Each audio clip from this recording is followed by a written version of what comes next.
అగ్రరాజ్యాల సామాజిక పతనం ఎట్లా ఉంటుంది అన్నటువంటి దాని మీద ఒక మిత్రుడికి సంబంధించినటువంటి కథనం చూద్దాం. ఆయన పేరు ప్రస్తావించొద్దన్నారు కాబట్టి ఆగుతున్నాను. ఇది అతి ఉదారతతో ఆర్థిక మరియు సామాజిక పతనం అంచున పాశ్చాత్య అగ్రదేశాలు ఉన్నాయి. ఈ పతనానికి బీజం దాదాపు 7-8 దశాబ్దాల క్రితం పడింది.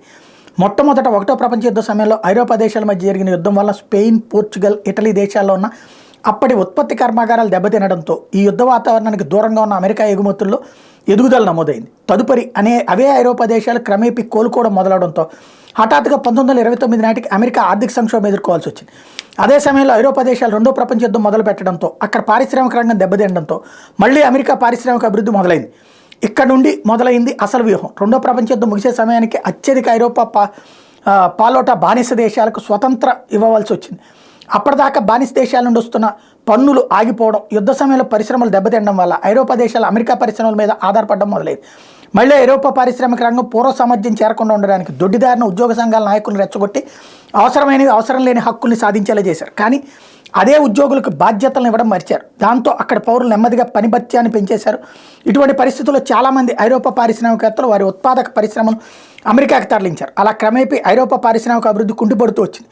కొంతమంది పరిశ్రమలను అమెరికాకి తరలించడం మొదలు ఆసియా మరియు ఆఫ్రికా దేశాల నుండి వృత్తి నిపుణులు తీసుకుని వారి ఉత్పాదక పరిశ్రమను కొంతవరకు కాపాడుతున్నారు. కొన్ని దశాబ్దాల తదుపరి అదే అమెరికా వినియోగించిన కుటిల నీతిని చైనీయులు అవే అస్త్రాలను అమెరికా మీద వాడటం మొదలుపెట్టారు.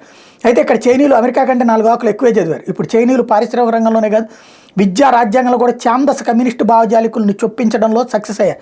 దీంతో ఇప్పుడు దెబ్బతినడం అమెరికా, బ్రిటన్, ఫ్రాన్స్ మరియు జర్మనీల వంతైంది. ఈ పైన చెప్పబడిన దరిద్రాలకు తోడు విద్య మరియు పరిపాలన వ్యవస్థలో అదే లెఫ్టిస్ట్ భావజాలంతో ఉన్నవాళ్ళు చొరబడ్డంతో ఎటువంటి ముందు చూపు లేకుండా ఎడాపడా ముస్లిం దేశాల నుండి వచ్చే శరణార్థులను తీసుకోవడంతో క్రమేపీ వారి ఉనికికే ఆపద వచ్చి పడింది. అలా వచ్చిన శరణార్థులలో ఎవరికి ఆశ్రయం కల్పించిన దేశాలపై ప్రేమ కానీ కృతజ్ఞత కానీ లేకపోవడం, ఆయా దేశాలను ఆర్థికంగా సామాజికంగా నాశనం దిశగా ప్రయాణించడం మొదలైంది.